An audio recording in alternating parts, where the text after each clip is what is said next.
Hello बच्चों, आ गया एक नया वीडियो लेके लिमिट्स के ऊपर और पेनल्टीज के ऊपर। तो बच्चों की रिक्वेस्ट थी कि सर लिमिट्स और पेनल्टीज के ऊपर थोड़ा कुछ बता दीजिए।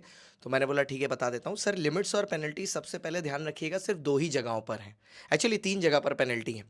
तो पेनल्टीज को पहले डिस्कस कर लेते हैं और फिर लिमिट्स को बात करते हैं। सर सबसे पहली पेनल्टी जो मैं डिस्कस करूंगा वो है एलएलपी में सेक्शन नंबर 13 की पेनल्टी, जो कि बात इस बारे में करती है कि अगर आपने रजिस्टर्ड ऑफिस 30 दिन के अंदर एलएलपी को नहीं बताया, एलएलपी का रजिस्टर्ड ऑफिस के बारे में आरओसी को नहीं बताया, तो आपको 500 रुपये पर डे करके पेनल्टी लगेगी।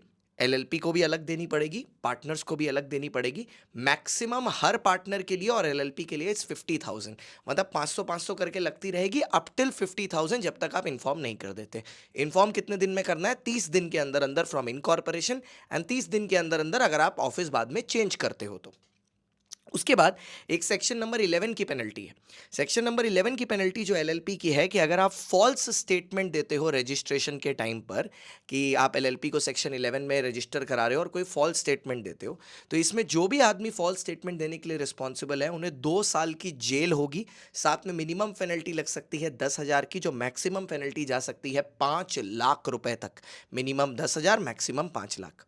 उसके बाद एक पेनल्टी आती है सेक्शन 138 में, जो कि है सर नेगो का, कि अगर आपका चेक डिसऑनर हुआ है तो डिसऑनर के केस में आपको 2 साल की जेल और 2 times the amount of penalty, या दोनों और बोथ। मतलब ऑप्शन है, ऑप्शन आपके पास नहीं है, ऑप्शन कोर्ट के पास है। वो 2 times the amount of penalty भी लगा सकता है, 2 साल तक की जेल भी कर सकता है, या आपके ऊपर दोनों लगा सकता है। ये रही बहरहाल पेनल्टी की बात। ठीक है। उसके बाद जब आते हैं सर, अब आती है लिमिट्स की बात। तो सबसे पहली लिमिट है स्मॉल का एलएलपी की, जो कि डिफाइंड है under section 21TA, 2 clause 1 sub clause T A alphabet. उसमें बोलते हैं सर कि अगर पार्टनर्स का कैपिटल कंट्रीब्यूशन 25 लाख के नीचे है एंड उन वो टर्नओवर एलएलपी का 40 लाख के नीचे है, तो इस केस में वो स्मॉल एलएलपी बनता है। दोनों के बीच में एंड है, 25 lakh capital contribution of partners and turnover 40 lakh, दोनों में एंड है। इसके बाद आता है सर स्मॉल कंपनी, जो कि है section 2 clause 85 of the companies act. वो क्या बोलता है कि सर जो आपका पेड अप शेयर कैपिटल है वो 4 करोड़, ये चेंज हो चुका है, अमेंड हो चुका है, नीचे आपके बुक में लिखा है अमेंडमेंट। तो आपको सिर्फ एक ही लिखना है, ये नहीं कि 50 लाख ऊपर लिख के 4 करोड़ नीचे लिखेंगे। 4 करोड़ एंड टर्नओवर 40 करोड़। अब आप देखोगे जब आप स्मॉल एलएलपी भी पढ़ रहे हो और जब आप पार्ट कंपनी भी पढ़ रहे हो, तो दोनों में ना स्मॉल कंपनी में भी एक हायर लिमिट दी हुई है। जैसे एलएलपी में 25 लाख रुपए कैपिटल के साथ हायर लिमिट दी है 5 करोड़। वो 5 करोड़ की लिमिट अभी नहीं है, अभी लिमिट 25 लाख है। फ्यूचर में उसको 5 करोड़ तक बढ़ाया जा सकता है। वो आपको नहीं बढ़ाना है एग्जाम में, आपके लिए एग्जाम में 25 लाख की लिमिट ही चेक करनी है आपको, और 40 लाख का टर्नओवर ही चेक करना है। वो हायर लिमिट 25 लाख के कैपिटल की है 5 करोड़, और 40 लाख के टर्नओवर की है 50 करोड़।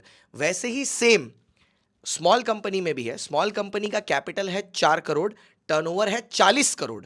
ये 4 करोड़ वाले की हायर लिमिट जो एमसीए इंक्रीज कर सकता है वो है 10 करोड़, और ये जो 40 करोड़ टर्नओवर है ये है 100 करोड़।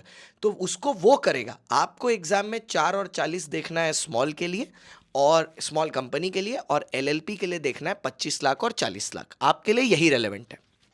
उसके बाद होल्डिंग कंपनी में मोर देन 1/2, 50% नहीं, ग्रेटर देन 50% नहीं, more than 1/2 of the total voting power, या तो और यहां एंड नहीं है, और मेजर डायरेक्टर्स का कॉम्पोजिशन होल्ड करना। 15 में से 8 डायरेक्टर अगर कोई दूसरी कंपनी अपॉइंट कर रही है तो उसको होल्डिंग बोल देंगे।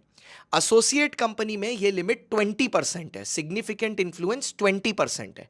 होल्डिंग सब्सिडरी और एसोसिएट दोनों में ही आप देखेंगे कन्वर्टेबल प्रेफरेंस शेयर और साथ में देखेंगे इक्विटी शेयर कैपिटल। सिर्फ कन्वर्टेबल प्रेफरेंस देखिएगा क्योंकि वो इक्विटी बन सकता है। कन्वर्टेबल डिबेंचर आए इग्नोर कर दीजिएगा, प्रेफरेंस आए विदाउट वोटिंग राइट इग्नोर कर दीजिएगा। जब लिखा हो प्रेफरेंस विद वोटिंग राइट तब इंक्लूड करिएगा, या लिखा हो कन्वर्टेबल प्रेफरेंस शेयर तो इंक्लूड करिएगा, वरना मत करिएगा। होल्डिंग सब्सिडरी में भी एसोसिएट में भी सेम। उसके बाद गवर्नमेंट कंपनी में 51% of the total voting power है, 51% of the capital, voting power capital same है, 51%, 51%, वहां मोर देन हाफ नहीं, वहां 51 है। आई थिंक ये मोस्ट ऑफ द लिमिट्स और सारी चीज़ों को कवर कर देता है, सारी पेनल्टी सारी लिमिट्स यहीं पर कवर्ड है। और thank you so much for watching, comment कर देना कैसा लगा वीडियो, आप ही की डिमांड थी, मैंने सप्लाई कर दिया।